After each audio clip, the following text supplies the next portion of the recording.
And we are live. What is going on, ladies and gentlemen? Welcome back to Beyond the 90. We've got another special video for you today. One for yesterday. We've got the preview with Flawless. Make sure you go and check that out on the channel as well.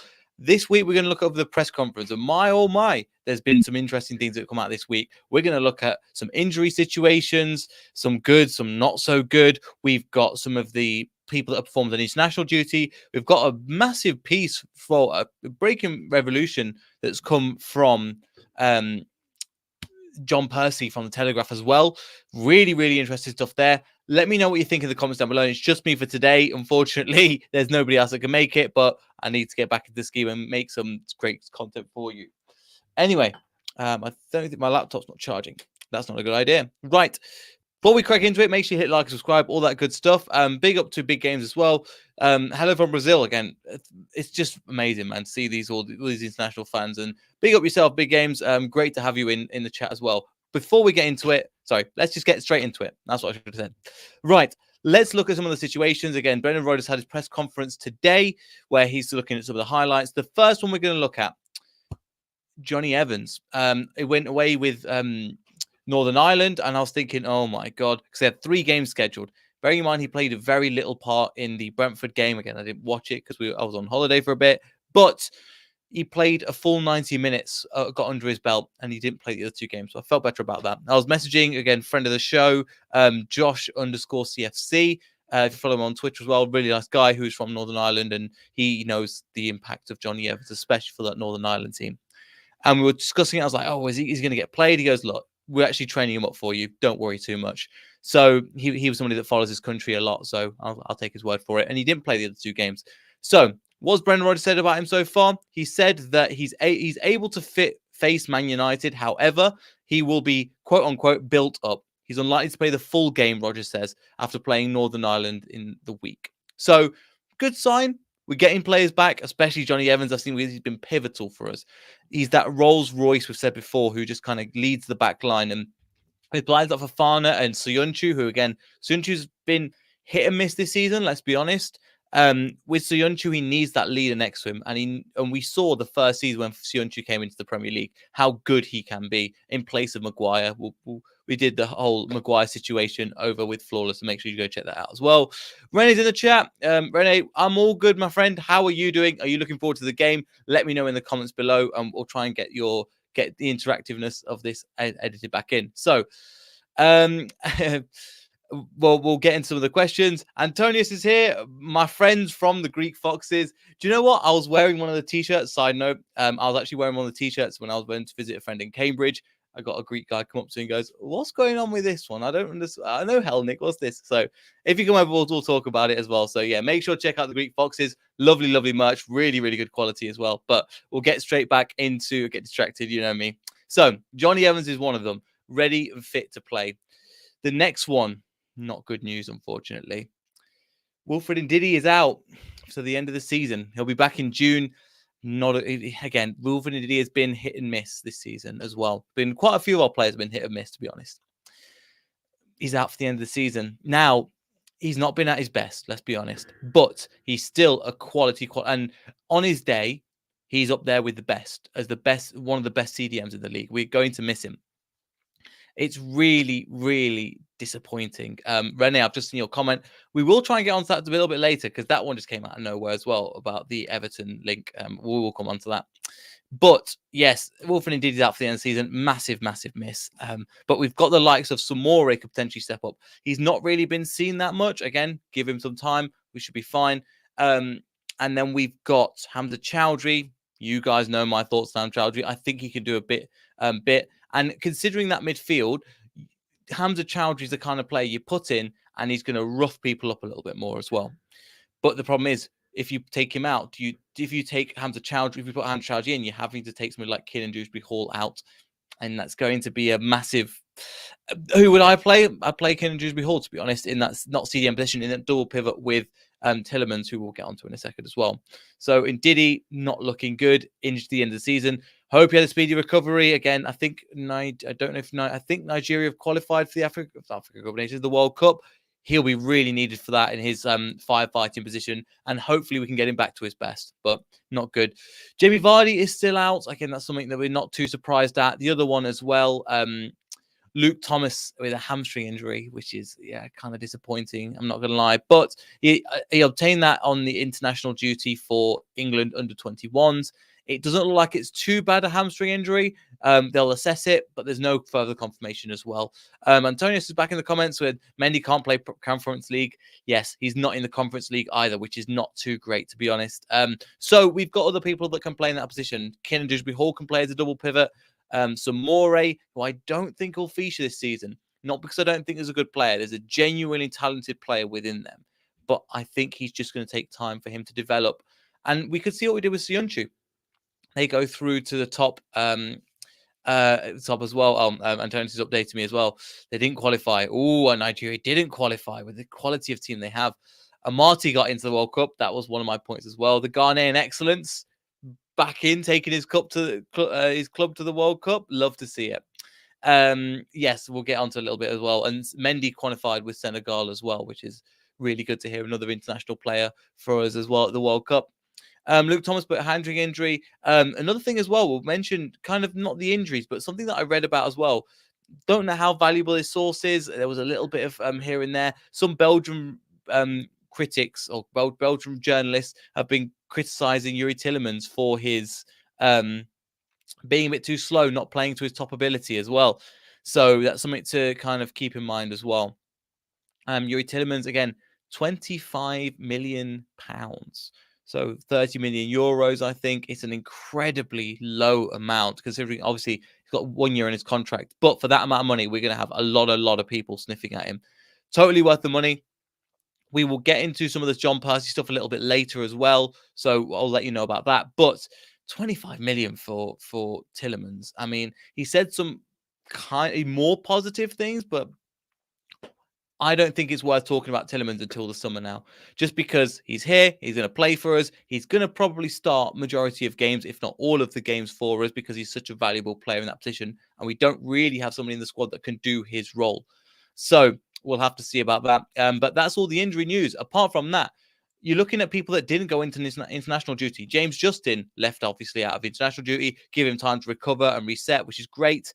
James Madison, a lot of us were surprised. I was a little bit annoyed, but with knowing England and supporting Leicester City, looking at Danny Drinkwater of recent, we're not too surprised that he didn't get picked. With the likes of Smith Rowe coming back into form, playing one game, it's standard Leicester City, but works in our favour. As Leicester City fans, we want him to be performing at his top level. The more time we can give him rest, give them time away. Again, I don't pay attention to people's social media, so I don't exactly know what they're up to. But he's had a rest. Ricardo, another player that's coming back into form as well, coming back from another injury, needs to be kind of eased in, intervened in slowly. So another player that's there, KDH, another player who's going to play a lot of minutes. Him and Tielemans in that double pivot, I think, will be vital for us going forward. And KDH can play that position on the right. He's not brilliant at it, but he's not amazing at it. I'd rather have a Barnes V2 on that side, but you know what I mean? He plugs the holes, and there's so many positions. Like you've got Tielemans, Kieran Dewsbury-Hall, you've got what's it called? Madison in there as well. You've got quite a few midfielders in that position. Mendy's going to be vying for that position because I think from what I heard as well, he did really well for his first game back against Brentford as well. So, yeah, another one, Harvey Barnes. There was a video recently that they put out. They put out a video or like something on social media of James Madison going to the pool, and you can see. Oh, can we do some research on that? I'll see if I can find that at the moment. Harvey Barnes did have his ankle strapped. Nothing massive. I think he should be okay. Brendan Rodgers hasn't mentioned anything extra apart from that, so it looks like that he should be fine and able to play. I'll bring that up for you now. Again, there's lots of videos of them playing in the Conference League and in the pool at the moment. Yeah, let me just bring this in here for some super analysis. Again, shout out to LCFC. I can't say something posting. If you follow Twitter, you know what it is. So it was this one. You can just see here on his left ankle, it's strapped up a little bit. But obviously, he's going in the pool. These three, I think somebody put in, should be called up for England. James Madison is going into the pool, but Harvey Barnes is strapped up a little bit. Is there anything to be concerned about? I don't think so. I genuinely don't think so. but it's just something to be aware of as well. And as well, coming back to some of the players that did play for their international duty, Mendy, again, helped Senegal qualify, which is great to hear. Another player at the World Cup that represents us. Castagna played. I'm going to be honest. I had a nice time away from football. I don't really pay too much attention to international football as well, but I know he played at least one game. I was going to mention Canada qualifying, but we'll get into that when Alex joins. Not in this, well, in another, hopefully another session if he's available. And yeah, so overall, there's some really, really interesting stuff as well. There is some, again, Rennie's put again another point as well. Hammer guy getting booed by England fans. It's funny how this narrative comes across as, oh, this is negative, this is abuse, booing a player. Again, Flawless mentioned this on the thing yesterday. We brought this up to him, and he goes, well, he's not been playing well. And also, when he's cupping his ears and going to Albania, where are you? This is kind of the other side of the coin. If you got to give it, you got to take it. And there's lots of people going out, how dare they, blah, blah, blah. I'm going to say relatively neutral on that. I've said what I need to say. But yes, Harry Maguire did get booed by the England fans, which was surprising. But again, there's not really much choice in terms of English centre-backs at the moment. But yes, we shall move on to one of the things that I wanted to talk about. Okay, Wilfred Ndidi out.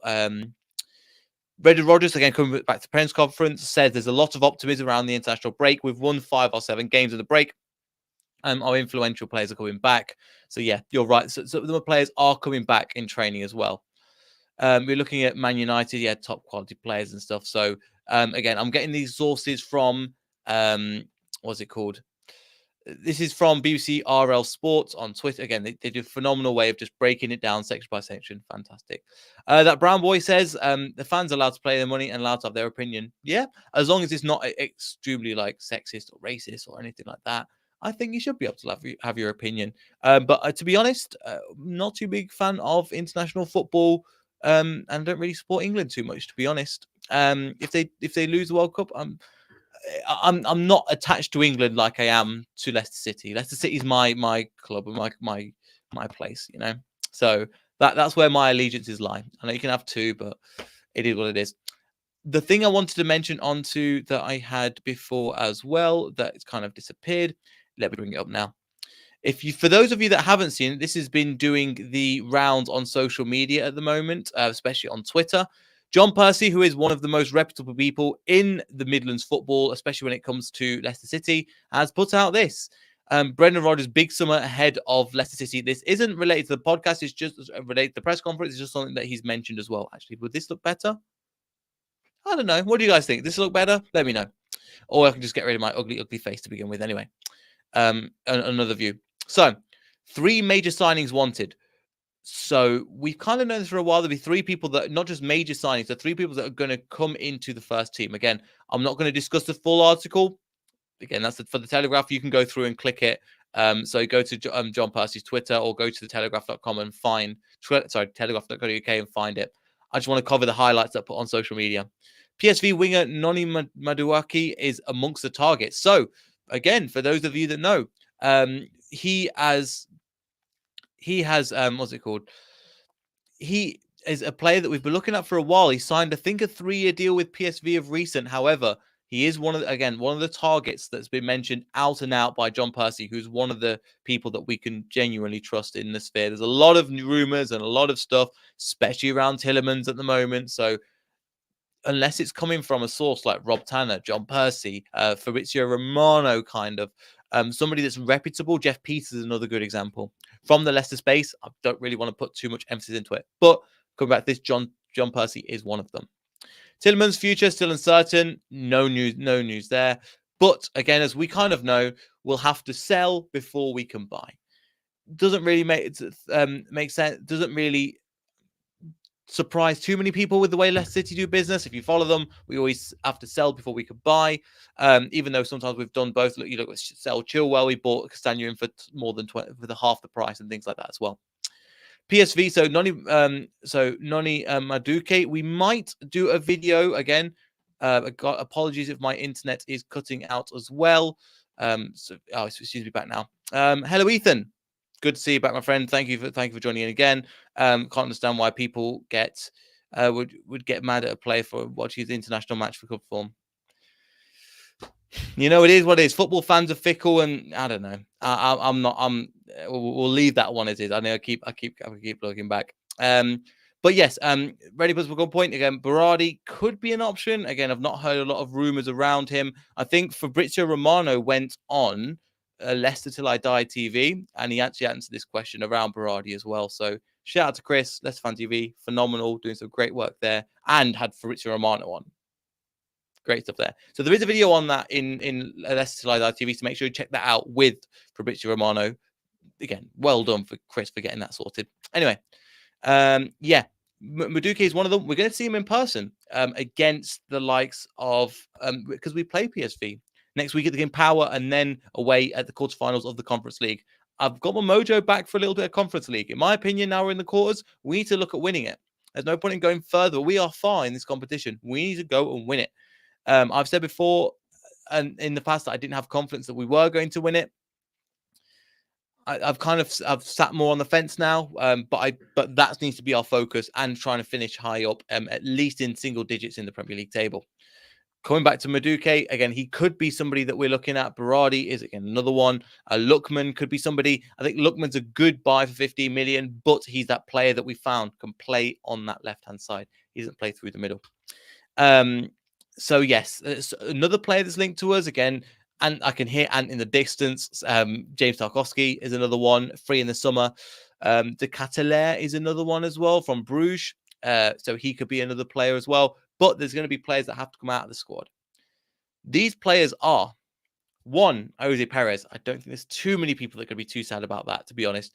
12 goals, 9 assists. I think something around that since he joined in 2018, 2019 for 30 million. It's a lot, and he's not performed in that nature as well. I think I was a bit more of a fan of Perez, but I think now we're seeing his position and the fact that they've chose that as well. Soyuncu, and there's links of him recently, nothing too concrete. Links of him to Juventus, so I think he's one of the players at the beginning of the season. And if you watched against the Liverpool game where he came out and criticised the certain players for not performing, Soyuncu was one of them. So Soyuncu, Tielemans, and Barnes. I don't think there's any rumours about Barnes, but I think Barnes will stay. So Soyuncu's another one. Third one, Tielemans. Again, not too surprised. We've kind of known that from the beginning of the season. And number 4, which I've seen a lot of fans upset on social media, myself included, Kelechi Iheanacho. He's been deprived this season, and I kind of understand it. He's in a really weird predicament because the manager doesn't fancy him. He really doesn't. And it's so gutting because I'm a big Nacho fan. He does a lot of stuff. I think if you look at the goal against in the last round when we played at home against Rennes, it sums up Nacho perfectly. Loses the ball, somehow gets it back, gets into a good position. Mark O'Brien passed it, finished off beautifully. Nacho does lots of things. He picks up unnecessary yellow cards all the time. I think people can be honest. But once I didn't foul him, and he just barging somebody for no reason. But when you need a moment of magic, like we did in the Rennes game, where we're 1-0 up, and again, if we 1-0 up, we go into that game 2-2, that goes to penalty, we could have been out of the competition. We needed that second goal, and we got it against Rennes, which is fantastic. But Nacho was a big part of that. And I knew he was going to turn up. And if you want the link, you've got it, my friend. So I'm surprised he didn't come in for the Tarkowski talk. But yes, Nacho is our most natural finisher. He is. But there's kind of other parts to his game, which I think, again, Rennes saying, I hope we don't start Nacho. I agree. I think Nacho, and having that of Vardy, Daka, Nacho, them 3 is a very, very good strike force. Obviously, 3 can't play together. Vardy's getting a little bit older. You have to manage that a little bit more, but that's time for him at the moment. Obviously, you're with your dad, no problem, man. Pay attention to your dad. Don't pay attention to this live stream. But yeah, Iheanacho, if we lose him, I'm going to be disappointed in the club. I don't think he's in Brendan Rodgers' plan. I think the fans have been screaming it from the beginning of the season. Played Vardy and Nacho up top together. And it's worked. But the problem is when you play 2 up top, you're going to have to change the formation round. What we'll do, again, on the fly, we'll bring up some formations that we could play with with them, because at the end of the day, if you play two up top, say you play Vardy and Nacho, cool. Then you have to play. Then do you take Madison out? Okay, cool. You have to play Madison. Okay, then you have to drop Barnes. Barnes has not been the best player on that side, so maybe Justin and Ricardo on that side. Then Tielemans and, well, it would have been Ndidi, but now Kinner Hall in the back three. With Johnny Evans fit, he slots into the middle. Then you've got Sionchu one side and Fofana the other. So I think that's something that could work as well. Let me have a look. Ethan's in the comments again. Appreciate you joining, Ethan. Thank you so much again. If we do sell Nacho, we should target a different profile of striker. We need a more physical presence up top. This is the thing. If you look at a lot of the top teams, Brendan Rodgers bases his squad. Now, if you look at the top teams, how many are really that physical, that have a physical number 10, number 9? Lukaku? And then you look at the likes of Wout Weghorst from Burnley. There's not too many. If you do have any, if you have any ideas, Ethan, or who you want, let me know in the comments below and we can talk about it. But there's obviously something in there about what we're going to do in terms of Leicester City as well. So make sure to pay attention to that as well. It will be an interesting summer. There's not a lot that needs changing at Leicester City. There's a few positions, like a Perez for the amount of money. And somebody mentioned as well, going right back to the beginning of the comments, Rene puts, did you know that Everton are linked to Vestergaard? As many people as were saying, don't go Iheanacho, as saying, Vestergaard, we don't mind. You can leave. Everton doing bad business as usual. If we can get our 50 million back, I'll be happy. Even if we don't, I think that his game isn't potentially made for the Premier League because of the speed of the Premier League. When he has that slower game, it does work. However, the Premier League has moved on too quick, and you look at the time, even Johnny Evans gets beat for pace. And he is, if you play two people the other side, then that's fine. But I don't think Vestergaard has really worked this season. And go back to the Tottenham game, not to remind you of the 3-2, but go and watch. If you've not watched it, watch Alex's commentary. It's hilarious. For the first, I think, 5 minutes, he joined and he's so mad. And that was kind of useful. So yeah, that's my thoughts on it so far. In terms of formations, Leicester City going into this game, we would look at different formations, but I think Brendan Rodgers is going to go for a 4-2-3-1. Up top, probably Pat Sandaka. On the left, Harvey Barnes. Through the middle, James Madison. On the right, I don't know. It should. Oh, Marco Brighton's fit as well. Marco Brighton is fit. Does Marco Brighton get that right inside? I don't know. I think Brendan Rodgers would, but I think I would personally put Lookman in. And then you've got your double pivot of Tielemans and KDH. Back four, Johnny Evans, for me, comes back into it if he can play 60 minutes. He's proved he can make 90 minutes against in the Republic of Ireland. But I would play him and I'd play Fofana, give Fofana time. But then you got two centre-backs that are kind of hit and miss. And it's unfair on Daniel Amate because look at they improve him. So potentially do the opposite. Actually, we'll take it back.